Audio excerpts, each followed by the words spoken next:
What's going on, traders? Hope your weekend went well. We're back into Monday.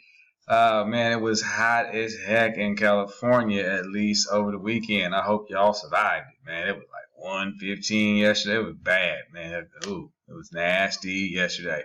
But let's go ahead and look into it, man. I'm gonna jump right into it. Let's start with the Dow. Okay, so the Dow right here is kind of making this little sideways move. We're going to find out if it's going to break this 28, basically 5 or not. It'll be interesting to see if it can get there. I still am surprised that this is going like this just because we're not back to normal. So it just doesn't make sense to me, but it don't have to make sense to me.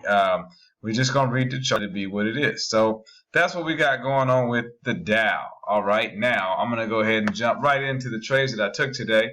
Friday for me, just in case you were wondering, was a very profitable day. I had a good day on Friday. I had a wonderful week last week. Yeah, and we kind of just continued that ball bouncing in the right direction.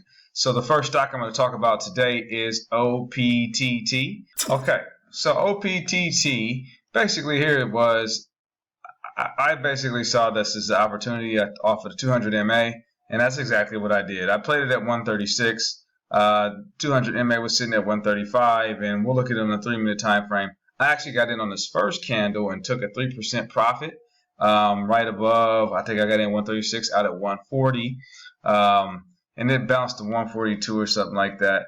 But then it came back here and it really made the run. You know, it really moved from there. I didn't really see that bounce in it, but you know, hey, it did it. It did it. It did it really strong, and of course, it gave those gains up later in the day. But by that point, I had moved on. So that was my first trade that I took this morning. Was OPTT. The next stock that we're going to talk about is TCON. TCON. I took this one off of the whole dollar. Okay, so essentially, this thing shot off here. Okay, and it made the move.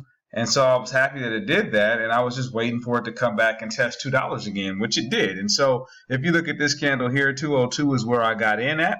So here it comes back in to 202, and you had to sit tight about 15 minutes, but it was right back up here, ran through 210. I think it got up to 215 if I recall correctly, which is a very good trade. I got out at the 209 mark right here when I seen it hitting the 20 MA. I knew it was good for me because you get in at 202, all you need is 208 for a 3% win. You know, again, just taking quick wins. Sure shots and just adding those up, you know, and it does quite well by the end of the week and even better by the end of the month. So that was my play on TCON. I got it there. I played it a second time. Okay, so again, don't forget, I'm always about the 3-minute time frame once I get in. So I got in on this candle, read this candle, and said, okay, anything drops below this, then I'm just going to call this done, which was actually good because that was a really tight stop. And then it bounced, okay? Now I'm going to show you when it didn't work, but because I have a stop system in place and because I am disciplined to what I do, it ended up working out for me, okay? I also played it right here at 191 off of the 20 MA. Okay, so let's go look at what happens. So it pulls in. Here's my 191 play right here. This is a candle that I can get executed on. I'm looking for this thing to bounce within 2 candles. Okay, here's the next candle. Okay, I got executed right here on this candle, and because my 3-minute rule, I go to the 3-minute time frame, and I'm looking at the next 2 candles. If the second candle from the entry point drops lower than where I think it should go, okay? Usually these things should come to that price point and they should bounce, okay? Well, if it drops lower, I immediately say, all right, well, this trade is not going to be a lucrative one. So now my job is to get out at either the same price that I got in or a penny or 2 lower. So I said, I'm out. I did this. I put an order in for 191, which is where I got in at. It hit 191. Got me out, sold my shares, and then it sold off some more, okay? And then it sold off some more. And so This is why it's important. It's very simple. This is why it's important to just remain disciplined to what you do. Every trade ain't gonna work. Every trade ain't gonna win. But see, that was a break-even trade for me, just because I was able to acknowledge what was going on a 3-minute time frame and make that work in my advantage. Okay, so that was what I did. The next stock we're gonna talk about, last stock, is Club, CLUB. Okay, I'm gonna go ahead and share my screen. Club, I caught actually once, right here off of the whole dollar mark. So this one kind of got going. It got 10%, actually got 20% over the dollar mark. So I like things that get 10 to 20% over where I want to play it, because that means that there's opportunity for a bounce. Okay, so here's my line at 191. So if you look at this candle, it looks like that did not work.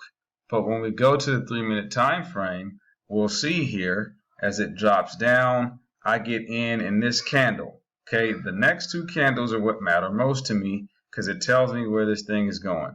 This one is the most important. I got in here. This is the most important candle to me. This is a great sign. So I essentially got in here. I'm looking nothing more than 3%, which means from a dollar, I need 103. It literally hits 103, and then it begins to sell off. They sold some of my shares at 103, not all of them, but I got out still profitable before this candle happened, where it let out, and then of course it worked back, and then what? Boom.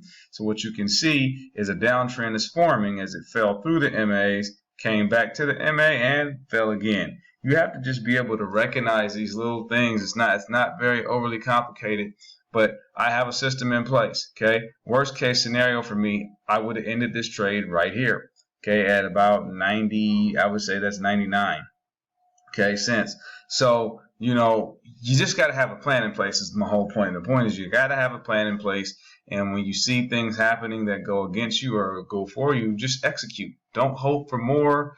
If it ain't working, don't hope that it's going to come back. Just execute the plan. And if you do that, that's where success comes in, man. And so, out of all that time I spent charting and back trading, over the last year, just in regards to penny stocks, it's really paid off tremendously, man. And so I'm very happy with the success rate. I think I'm at 79% success rate at trading penny stocks, and that's just, I mean, maybe there's people that are better. That's cool with me, but I'll take that 79% all the time. Okay, so anyway.